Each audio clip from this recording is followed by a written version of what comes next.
Hello, नमस्ते बच्चों। पिछली क्लास जो थी उसमें हम डिस्कस कर रहे थे कि एसआई पद्धति की मूल भौतिक राशियाँ कौन कौन सी हैं, उनके मूल मात्रक क्या है और उनकी इंटरनेशनल डेफिनेशंस क्या है। उनको हमने थोड़ा सा शॉर्ट में आपको समझाया भी था। अब बात करते हैं एसआई पूरक राशियाँ एवं इनके मात्रक। पूरक राशियाँ हैं जो आप देखोगे इनकी संख्या 2 ही है और एक विशेष प्रकार की राशियाँ हैं जो नए मूल में रख सकते हैं और नए आप इनको व्युत्पन्न कर में रख सकते हैं। ये एक विशेष प्रकार की राशियां हैं जिन्हें हम क्या कहेंगे, पूरक राशियां। वो कौन कौन सी है? नंबर फर्स्ट भौतिक राशि है आपका समतलीय कोण। समतलीय कोण या सिंपल जनरली हम इसे एंगल कोण ही बोल सकते हैं। जो आप गणित में कोण पढ़ते हो समतलीय कोण ही है। और इसका जो मात्रक है वो है आपका रेडियन। ये ऐसा ही मात्रक है और सिंबल है आपका स्मॉल आर ए डी।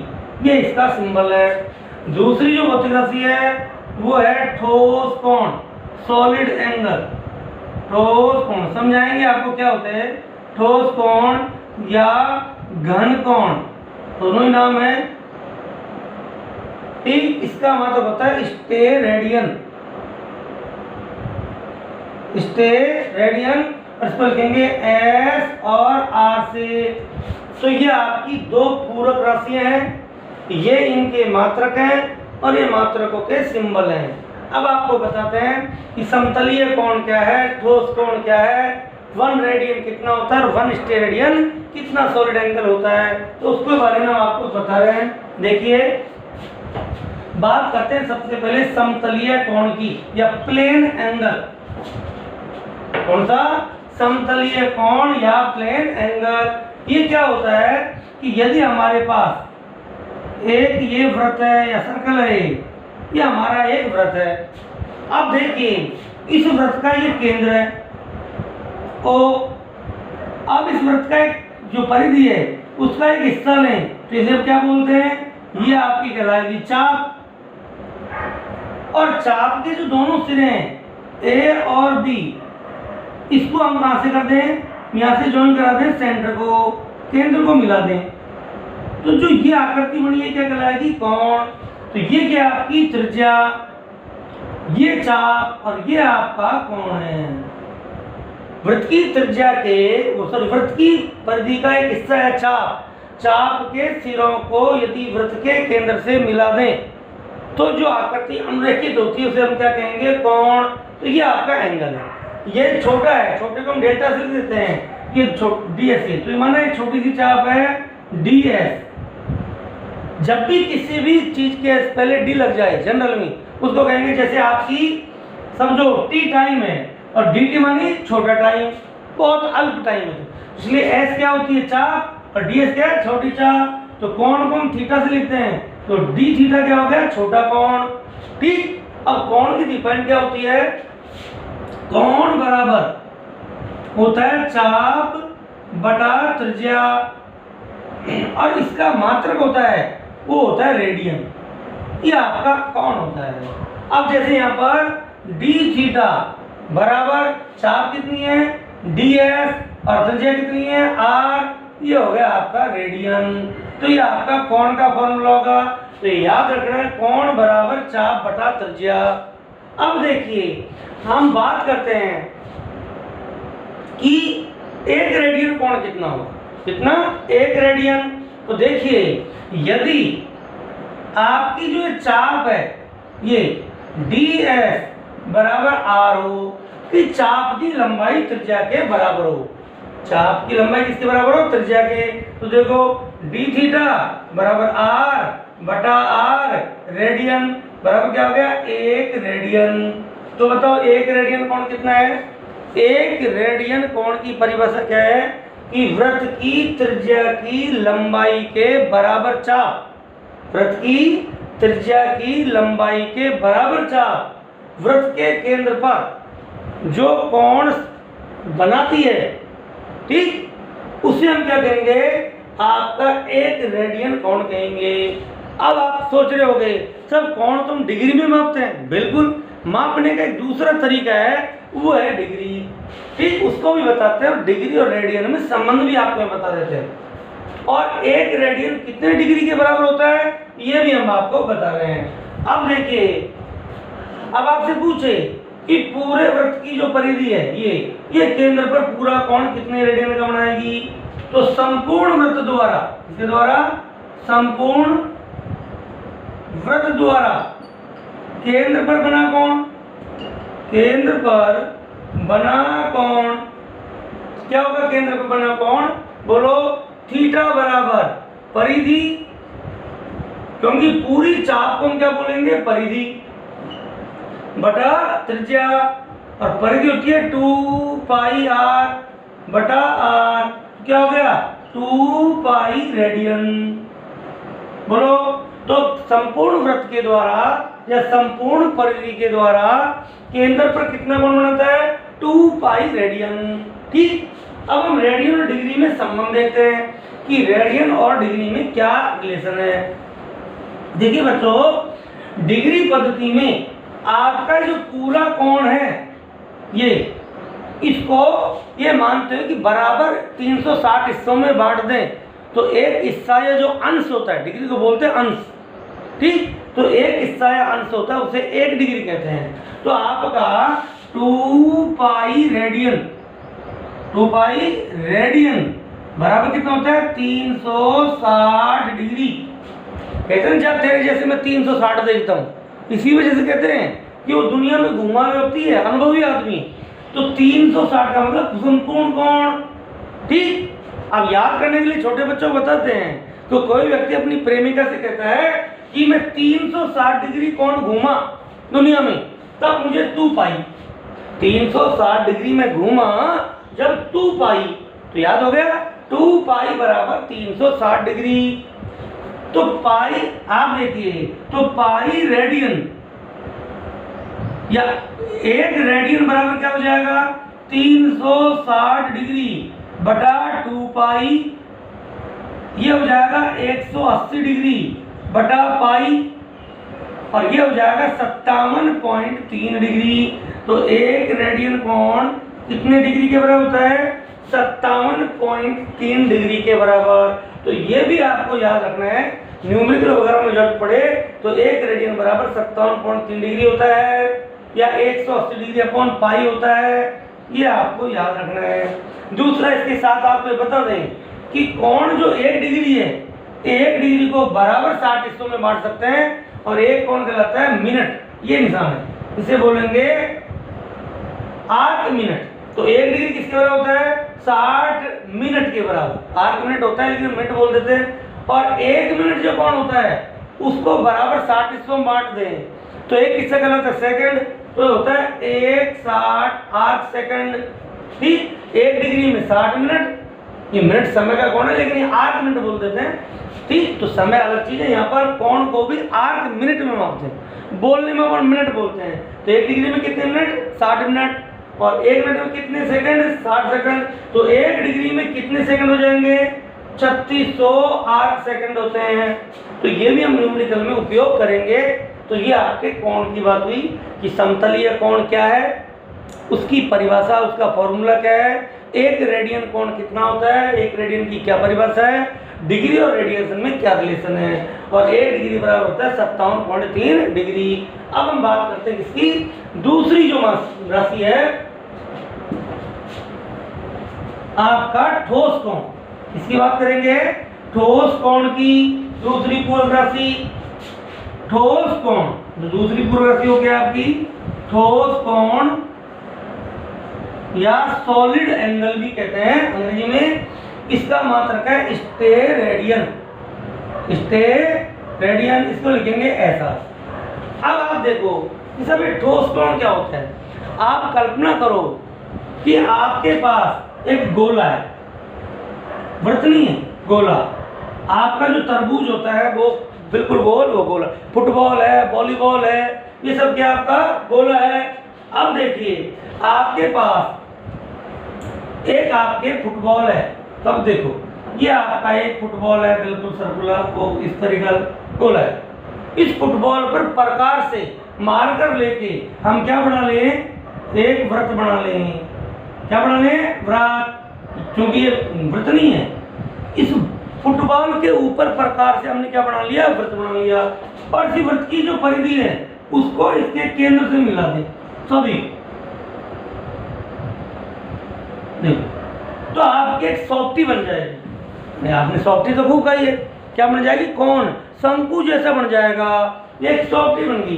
तो ये जो कोन बना है, ये इस कोन को बोलते हैं ठोस कोन,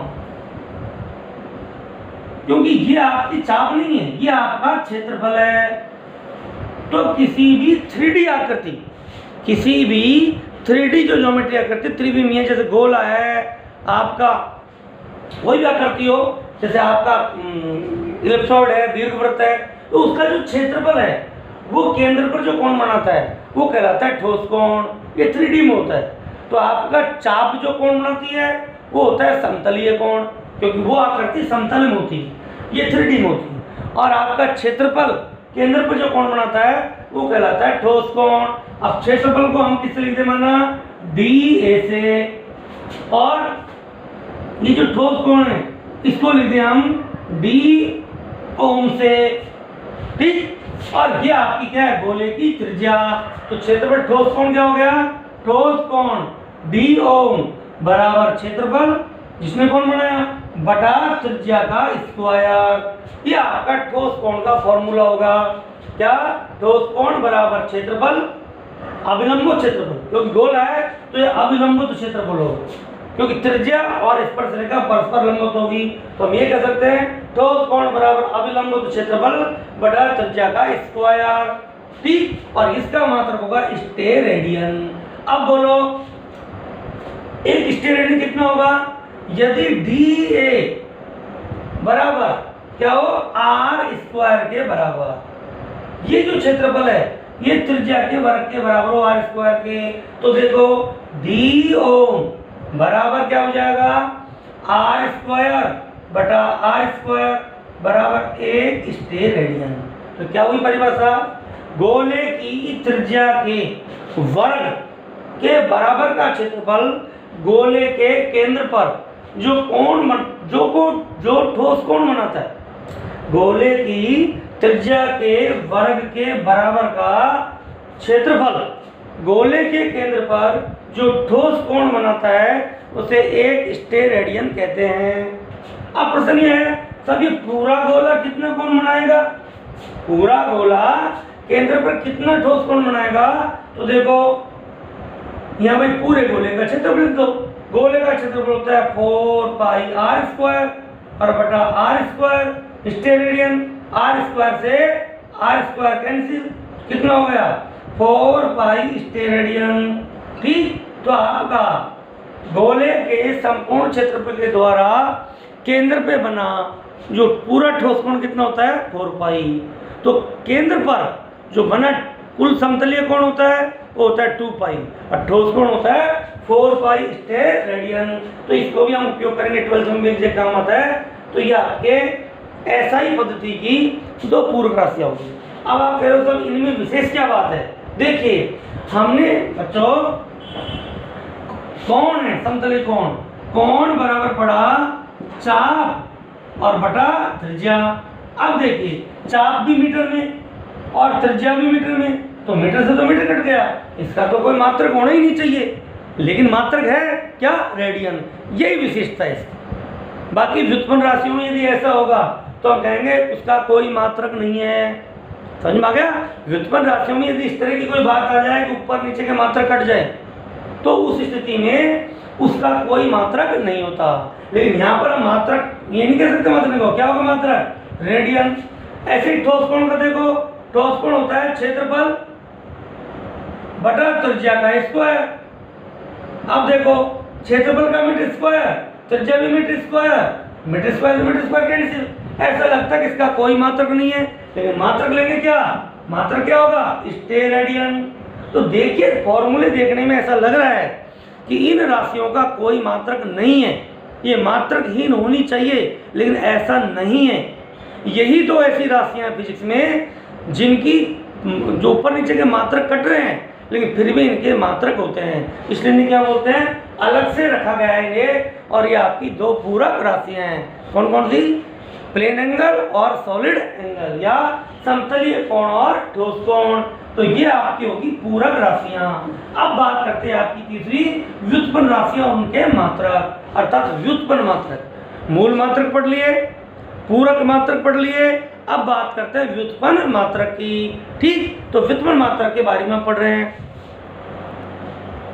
देखिए बच्चों, हमने आपको डेफिनेशन में बताया था कि व्युत्पन्न राशियां वो राशियां हैं जो मूल राशियों पर निर्भर करती हैं। ठीक, और वो किस तरह निर्भर करती है, वो उस व्युत्पन्न भौतिक राशि का फॉर्मूला कहलाता है, सूत्र। ठीक, तो हम बताते हैं उनके मात्रक कैसे लिखते हैं। आप देखो, एक सिंपल सा उदाहरण लेते हैं हम, व्युत्पन्न भौतिक राशि ले लेते हैं क्षेत्रफल। क्या ले, क्षेत्रफल। अंग्रेजी में बोलते हैं एरिया, इसलिए इसे डिनोट किया जाता है कैपिटल ए से। अब आप बताओ क्षेत्रफल का सूत्र क्या होता है, आप चुप हो गए, सब क्षेत्रफल किसका बताएं, आयत का, वर्ग का, वृत्त का, किसका, त्रिभुज का, समांतर चतुर्भुज का, क्योंकि जितनी भी समतलीय आकृति होंगी या 3D आकृति होंगी, क्षेत्रफल तो सबके होंगे, घन का, घनाभ का। तो क्षेत्रफल किसी का बता दो भाई, क्षेत्रफल किसी का भी बताओ, मात्रक तो वही होगा। ये थोड़ी क्षेत्रफल को अलग अलग राशियों में मापेंगे कि आयत का क्षेत्रफल है तो उसको अलग भौतिक राशि में मापे, तो कोई किसी का भी फॉर्मूला ले सकते हो। अब उदाहरण के लिए मतलब आयत का क्षेत्रफल, तो आयत का क्षेत्रफल ए बराबर क्या होगा, लंबाई गुणा चौड़ाई, लेंथ गुणा ब्रेड्थ, इसी का भी लिख सकते हो। अब देखो लेंथ का मात्रक क्या है, मीटर, और ब्रेड्थ का क्या है, मीटर, तो मीटर गुणा मीटर क्या हो गया, मीटर स्क्वायर।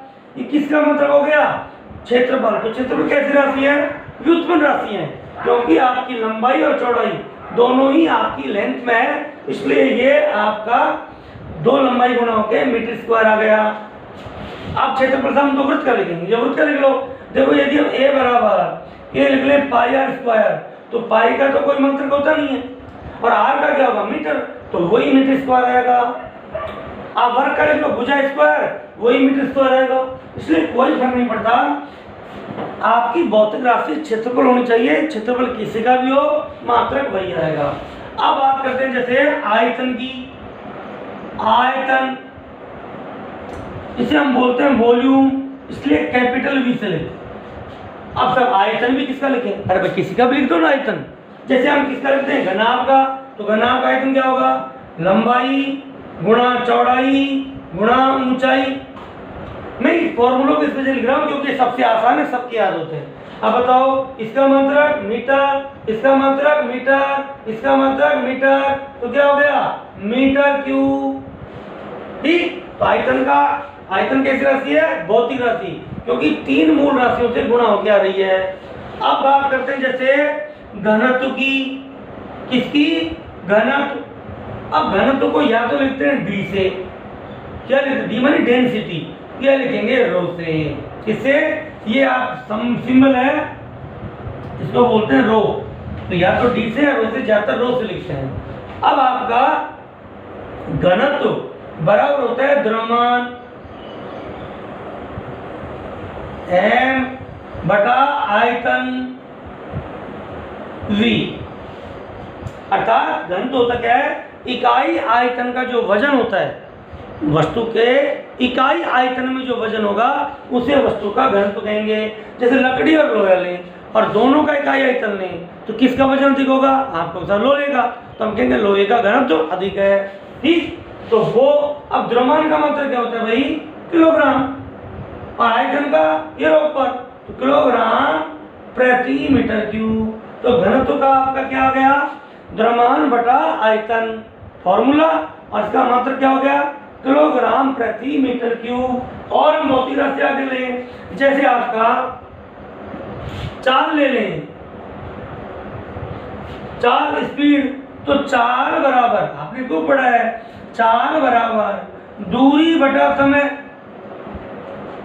अब दूरी को हम ऐसे लिख देते हैं और समय को टी से, तो फॉर्मूला v बराबर s बटा टी लिख सकते हैं, शॉर्ट में लिखे तो। अब s क्या है, दूरी, भाई दूरी का मात्रक तो मीटर है, और समय का क्या है, सेकंड, तो बताओ चाल का मात्रक क्या होगा, मीटर प्रति सेकंड। वेग, वेग एक सदिश राशि है, वेग बराबर होगा विस्थापन बटा समय। अब विस्थापन भी दूरी है लेकिन निश्चित दिशा में दूरी है, मात्र चाहे निश्चित दिशा में चलो या बिना दिशा चलो, मात्रक तो मीटर में मापोगे तो उसका भी क्या होगा मीटर प्रति सेकंड। तो चाल है, वेग है, इनके मात्र क्या है मीटर प्रति सेकंड। इस तरह से हमारी जो नेक्स्ट क्लास होगी उसमें बच्चों हम आपको विभिन्न जो व्युत्पन्न भौतिक राशि हैं वो उनके फॉर्मूले समझाएंगे और उनके एसआई मात्रकों के बारे में समझाएंगे। ये तो आपको ग्लिम्स दिए, झलक दी है, ताकि इस तरह का हम नेक्स्ट क्लास में पढ़ेंगे। Thank you.